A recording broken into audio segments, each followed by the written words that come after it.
Shalom, selamat pagi Bapak Ibu. Hari ini tanggal 28 April 2020. Telah hampir 2 bulan kita menjalani rutinitas kita di rumah. Tetapi apa yang Bapak Ibu kerjakan di rumah? Apa yang saudara-saudara lakukan? Apakah saudara hanya tinggal di rumah dan tidak berbuat apa-apa? Tidur-tiduran, bermalas-malasan, bersenda gurau dengan keluarga. Nah, hari ini saya menyapa Bapak Ibu untuk kita bersama-sama menggumuli firman Tuhan tentang apa yang harus kita lakukan dan bagaimana kita menjalani hari-hari kita di rumah. Bapak Ibu, kita tinggal di rumah bukan berarti bahwa kita tidak berbuat apa-apa. Bagaimanapun juga kita harus memikirkan apa yang akan kita pergunakan, kita konsumsi pada hari-hari mendatang. Mungkin sampai hari ini stok kebutuhan kita masih tercukupi bahkan sampai beberapa hari ke depan. Tetapi bagaimanapun juga kita harus memikirkan apa yang akan kita pergunakan pada hari-hari mendatang. Karena itu, tinggal di rumah bukan berarti kita tinggal berpangku tangan, bermalas-malasan, tetapi terus kita harus memikirkan dan bahkan melakukan pekerjaan-pekerjaan yang dapat menunjang kehidupan kita pada hari atau hari-hari di masa yang akan datang, karena kita tidak tahu sampai kapan situasi ini akan kita alami. Bekerjalah, berusahalah untuk dapat memenuhi pundi-pundimu menjadi bekal hidup di hari esok. Nah, bagian firman yang akan kita baca untuk mendukung perenungan kita pada hari ini seperti kata firman Tuhan di dalam 2 Tesalonika pasal 3 ayat 10 dan ayat 11. 2 Tesalonika pasal 10 dan ayat 11. Saya bacakan begini. Sebab juga waktu kami berada di antara kamu, kami memberi peringatan ini kepada kamu. Jika seseorang tidak mau bekerja, janganlah ia makan. Kami katakan ini karena kami dengar bahwa ada orang yang tidak tertib hidupnya dan tidak bekerja, melainkan sibuk dengan hal-hal yang tidak berguna. Nah, saya berharap dan saya percaya kita tidak seperti yang dikatakan oleh firman yang kita baca ini.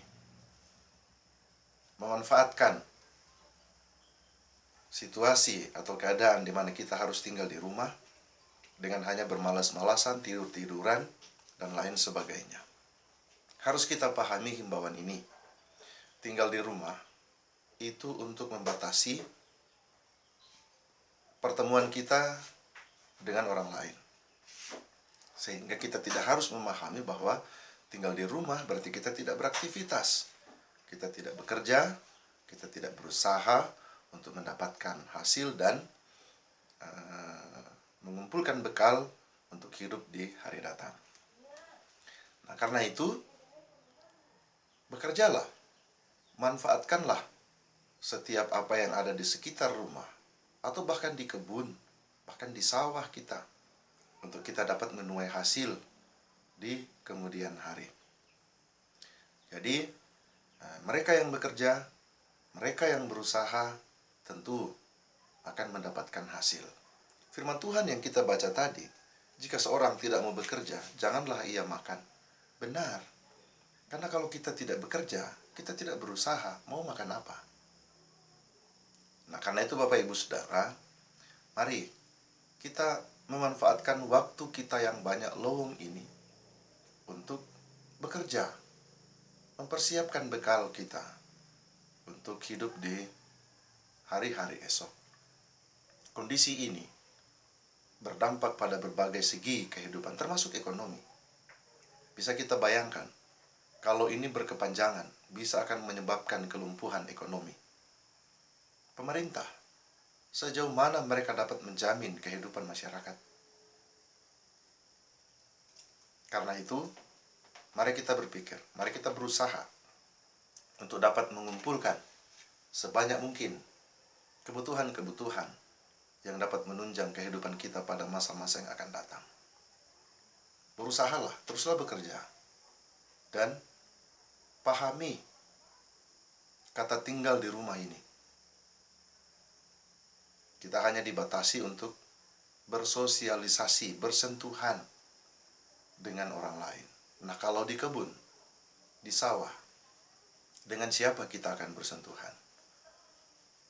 Karena itu, mari kita terus berusaha menanggapi segala situasi dan kondisi dengan bijak, sehingga kita dapat menentukan, mengambil keputusan, melakukan tindakan yang bermanfaat bagi kita, dan juga terus menjaga kesehatan, bahkan kemungkinan penyebaran virus ini menyentuh kehidupan kita. Hindari.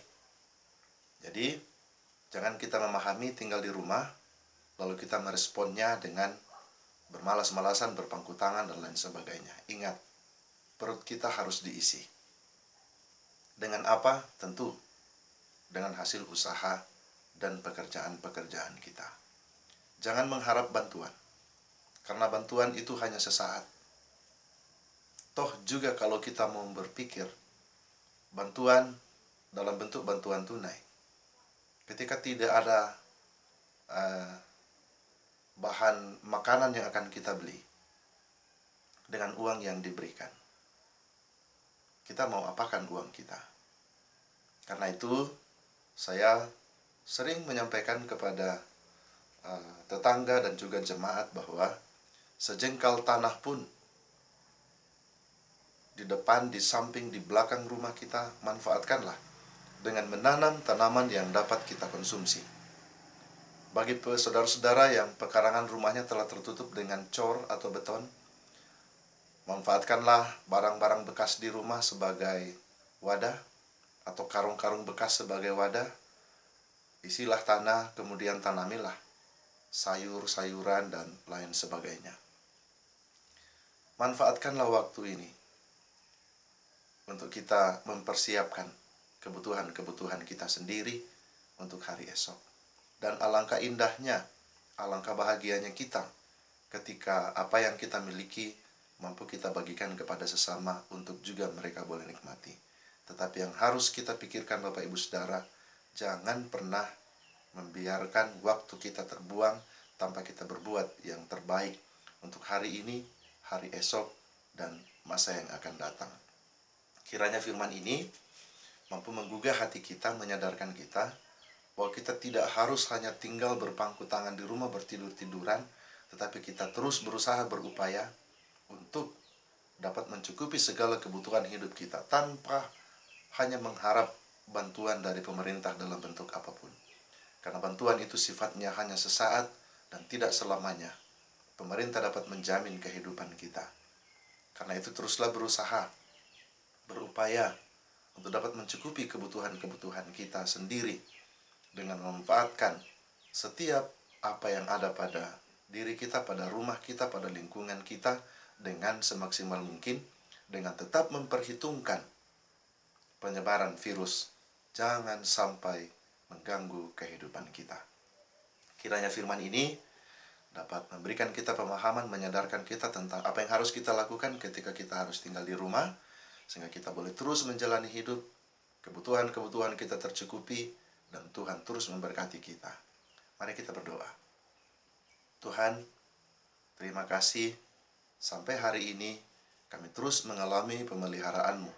Berkat-berkat-Mu terus kami alami dan kami rasakan.